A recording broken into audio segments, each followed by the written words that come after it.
welcome to my allotment. It's early in the morning, one of the best times to be here. You can always hear the birds. It's really lovely and really therapeutic if you can listen out for those. So I'm going to show you what I'm going to be doing this morning. So as we walk up, the beginning part of the allotment is my father-in-law's.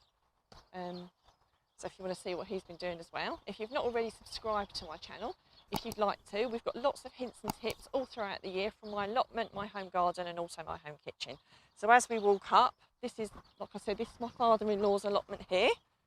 So he got attacked by the birds. We've had lots of bird damage this year, so he's had to put some like SOS netting over that. That's all he could find. And sometimes it's a bit like that at the allotment when something attacks something. You just have to grab what you can to stop them from going any further with it.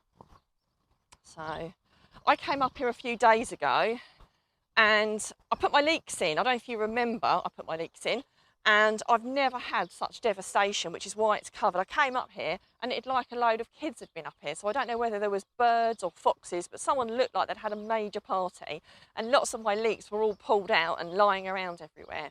So fortunately they weren't too damaged. So I put them back in the ground. And because I'm not sure what they were, and although it didn't look like they were eating them, because it didn't look like there was no nutritive value, they'd just been mucking around with them, I thought I'd just cover them anyway, because I don't want them to be damaged. And leeks are something that we all really, really love. So this is just over here temporarily while they root in a little bit. Now, I'm going to be taking this off, but not today. That'll be in my next video, because I did put some seeds in while I was up here.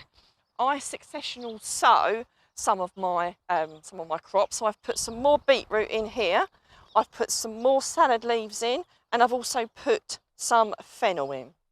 Now, as you can probably see, the lettuces have already started to germinate. Now, if I don't cover those soon, then the birds might get them. So I will be covering those really soon with some hoops and some fleece just to protect them.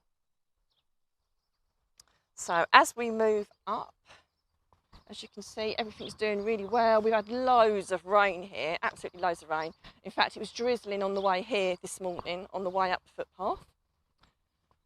So as you look, my fruit cage is brimming. So we're going to be tying that up soon. It's normal every year, you know, this time of year, it does get very full and you have to just keep going in there and tidying it up. As we move up, my rhubarb, I don't know if you remember, I picked quite a lot. Well, it's well and truly grown back now.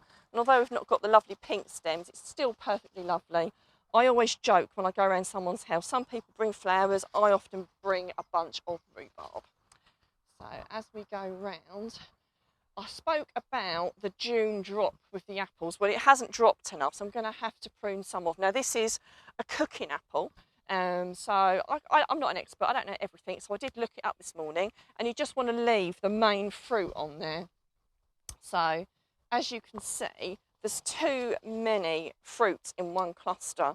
For a cooking apple, you only really want one per cluster, and that one actually, you might find some of them just naturally drop off, so they were going to go anyway. So I'm going to get a pair of secateurs and just clip a few off. So it's always handy to keep a pair up the allotment. So if we take a close look at these, now I'm not an expert with fruit trees, if I'm really honest, I'm better with vegetables than I am with fruit. So these really tiny ones, I'm going to leave that one on because that's like the biggest one, and I'm going to take, and that one almost just came off, or not even need secateurs. I'm going to take those little ones off, and then I'm going to check out this other cluster. Now there's absolutely tons of them, it's really hard to choose which one. But I'm going to leave what looks like the biggest one on there. So some of them we might need secateurs for, and some of them we might not do. So this will ensure that the fruit fills out. If you don't thin these, then you'll get lots of little fruits. And with a cooking apple, you want nice big fruits. With eating apples, you don't need to thin them out quite so much because they don't fill out quite as much. As you can see, if we move over here, this is really hard to decide which ones to take off now. I'm going to take those ones off, I think, and leave those two opposite each other because they look like the biggest ones. So that one's okay because it's on its own, but these ones up here, they're far too close together. So I'm going to have to take a couple off. It is a little bit fiddly, you just have to do the best you can. I think they both look quite like they're swelling out, so I'm going to leave them on. But I'm going to take both of those off up the top here. So you just have to like gently go through it and leave what you consider to be the strongest looking apple and take off the smaller ones.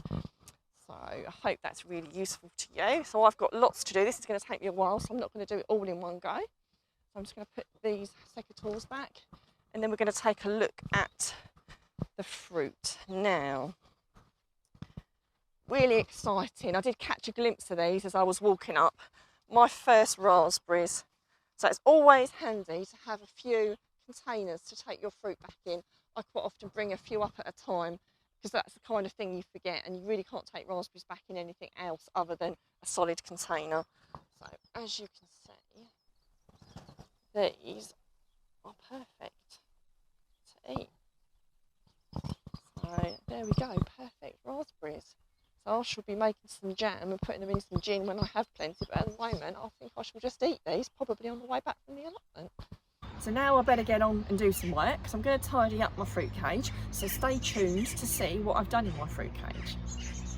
So we've just tidied up the fruit cage, which I'm going to show you, but something we've just noticed, which it's really disappointing, but it happens and you can't change it. The birds have been absolutely horrendous this year, and I've just noticed that they've just pretty much cleared my blackcurrants, even though they're not ripe. I don't normally have trouble with this at my allotment, if I'm honest with you, but this year, I just, you know what, I can't believe it. So what I'm going to do, I have still got quite a few blackcurrants on some of the undersides. I'm going to pull my netting over and I'm going to cover it. So if any of you guys have got blackcurrants, I would cover them now before the birds get them. We love the birds, but not the ones that eat our plants. So I've picked a couple of courgettes ready to put with my dinner, so they're all ready. So we've had a really good clear out through here, and we've basically thinned it out because it looked like a forest. And you know what is often the case with raspberries? The rain comes and everything just grows crazily. So what we've done is we've thinned it all out and left the best bits really, and tied it up because a lot of the stuff with the weight of the fruit was all flopping down. So a really nice guy at the allotment gave me what I call strong string, because the other stuff does break quite easily, but just use what you can get. And we've tied the fruits up because you don't want them all draping on the floor, and hopefully the birds are going to leave these alone, but hey, we can only do our best, can't we?